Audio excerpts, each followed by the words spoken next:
Alisin nyo sa amin yung Remulla na yan. Bakit, sir? Ang Ha? Walang kwenta yan. Bakit ayaw nyo kay Remulla, sir? Ha? Bakit ayaw nyo? Trader yan eh. Oo, Duterte kami. Oo, trader yan. Napakalaki trader niyan. Sara, Duterte pa rin, syempre. Ha? Yan lang ang may ano sa atin eh. Yan lang ang may kakayahang mamuno. Yan si Lenny, wala naman yan. Sa history nga ng Pilipinas, sila lang isla natin, hindi niya masagot eh. Oo. Si Otiveros, NPA yan eh. Oo, tsaka pipili sa mga yan, kay Sara ka na. Tumitino pa ang ating bansa. Napakasimple lang naman yan. Logic lang isipin mo dyan. Remulla, traidor. Bakit ka magbubuto ng mga ganyan traidor? Anong gagawin sa bansa natin? Baka bukas-bukas pagising natin, wala ng Pilipinas. Baka ibinenta rin yan. O, Monteveros, NPA. O, bubuto ka ba dyan? Lobredo, simpleng-simple. Ilan ang isla ng Pilipinas, pati yung lugaw. Hindi daw ano, di ba? Duterte ka na. Saan ka pa? Solid. Matino pa ang mundo, matino pa ang bansa. Wala pang mga adik, wala pang mga rapists. Oh. Eh pag si Ontiveros, baka tayo, lahat na tayo, magbarilan dito, for NPA na tayo. Di ba? Ganun lang kasimple yan. Okay na, tapos na. Sara Duterte pa rin kami. Bakit kayo, Sara? Siyempre, maano siya, matapang. Kaya niya pagtanggol ang bansa natin. May paninindigan sa sarili. Hindi kayo naniniwala sa ano, mga presidential issue ni Sara? Hindi kami naniniwala kasi ano hindi naman nila pinapatunayan sa Pumutok na yan, nakaganyan siya. Oh. Duterte pa rin ako. Siya. Itong mga tatlo ito, puro ito magnanakaw. Ito si Sara, hindi magnanakaw. Yan, si John Beck, bayad na yan eh. Ito tatalsik. Nakita niyo naman ngayon ang nangyayari sa ating gobyerno. Puro nakaw na kay Bungbong lahat na ginagawa. Pati yan si John Beck. Malabas. Ako, si Lenny, si John Vic, si Risa, ang hindi ko iboboto. Si Sara Duterte. Nakaganyan yan. Bakit, Sara? Ganyan. Siyempre, if you are thinking voter, alam mo kung sinong dapat iboboto mo. So, alam na ng lahat yan, except for a few. So, thank you. Naniniwala sa Ngayon, yung bala naman dito papasok, Ito na ang masasabi ko sa inyo ha, sa lahat ng... kaya pataas. Ako, I've never been to Davao. Pero if you know Davao, if you talk to anybody from Davao, Basyo na. makikita naman ang gawa nila. Kung binubulsan niya ang pera for the longest time sa pamilya niya, kita mo the way they live, kita mo common sense na lang eh. Kita mo ang Davao, ang ganda. So kung binubulsan nila yung pera, tignan mo yung mga kalaban niya. I don't know about, I've never been to any of their mga baluarte nila. Pero ang alam ko ang Davao, Kasi noon, yan, very nice, very progressive, very modern. So ikumpara mo sa lahat nilang mga baluarte, alam mo na kung sino ang hindi ito corrupt. lang 3 main part. Yun lang. Thank you. Boboto niyo sa 2020? Sara talaga, ito mga po. Wala yan. Sara ako. Bakit si Sara, Three sir? main parts lang yan. Ayos yan. Yan tatlo lang ni Taga Mindanao ako. Siyempre Sara, mabait yan si Sara. Hindi naniniwala kay Risa, sir? Ay nako. Balik, Wala yan. unahin mo ito. Wala yan. Yung Naku, lalo na yan. Sabi niya, Kung matindi ito, mas lalo pa yan. Ito, medyo kunti pero wala pa rin yan. Kakamping. Sara! Sara. ganyan yan.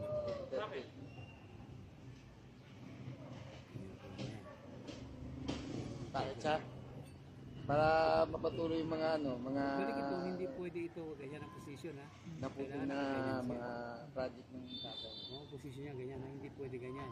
Kaya hindi kasi ito kurot eh, no? Ganyan ang talaga. Oh. Sara. Sara, sir. Sara Duterte. Sara naman. Bakit Sara po? Mas marami silang nagagawa. At tapos mas marami pa siyang magagawa pag siya na yung Kita mo, oh. Yung magiging presidente mo. Eh, Ito walang po. hero. Sara, ma'am. Bakit Sara po? Eh, syempre siya yung siya lang naman yung para Kailangan direct. Ayan, oh. Malakas. Sige po. Malakas sa kanila. Pero kailangan niya ganyan. Survey. Sa 2028 po, sino po napupusuan yung maging pangulo? Sunod ba? Si Sara. Naman, Bakit Sara, sir?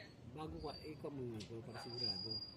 Parang si tatay, hindi ko yan. Yun, eksakto. Nakuha natin. Basta Sara lang. So, ibig sabihin, okay siya. Dahil pag ito, Ito, wala to. wala rin ng hindi, hindi pa.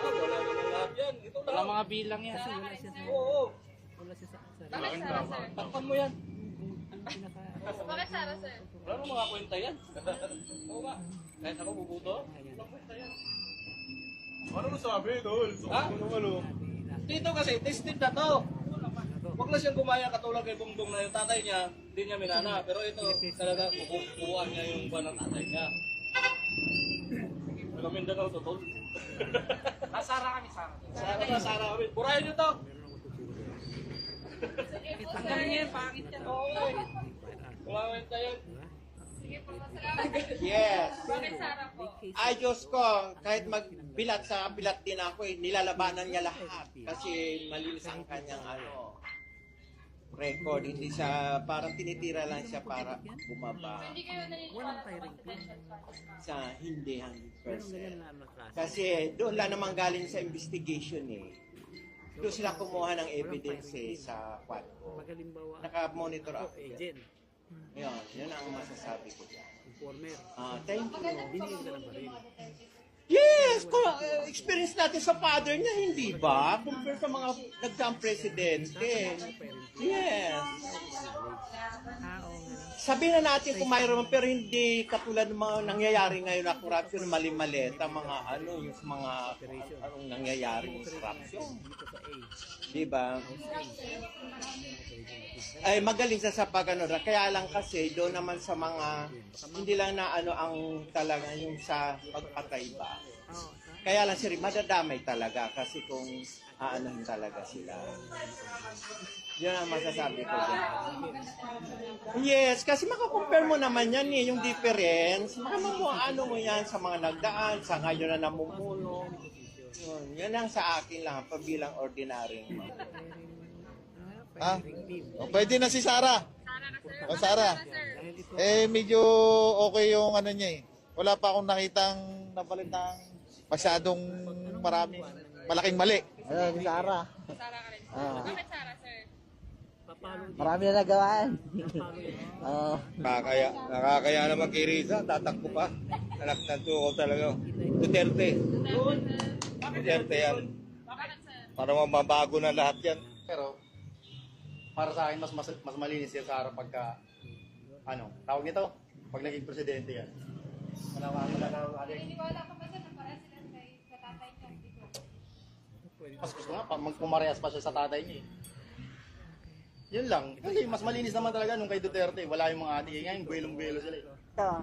Sara. Bakit po? Ano pong nagustuhan niyo po kay Sara? Basta, gusto ko siya. May paninindigan siya sa mga salita niya. Yun lang naman.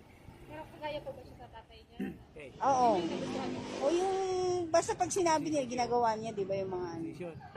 Ayaw, nananiwala. Kaso nga lang, siyempre, Kailangan yan. yun natin, sa susunod na taon, ay na wala lang. Sara po, Sara. Bakit Sara, sir? Lahat naman kami Sara. Simula pa dati, Duterte na kami. Para may pagbabago. Ako, Sara ako, Duterte. Bakit Sara po, sir? Sinagayahan niya po yung panamalakad ni Tatay Digong eh. Sa maging payapa rin yung Pilipinas at hindi diit pag siya nanalo, ma'am. Ano yan, ma'am? Mga tao rin, mga bayan. Kaya Sara Duterte ako. Salamat po. Sir, kung sino po iboboto niyo sa 2028? Sara Duterte po. Sara Duterte. Oo. Bakit? Wala, mas feeling ko kasi mas okay ito kaysa katulad ng dati, si Duterte. Iboboto niyo sa 2028? Sara, siyempre, Sara. Sara? Oo. Bakit si Sara? Sir, ulit. Yan yung alam ko maraming magawa. Na maganda. Sara po, Sara po. Sara?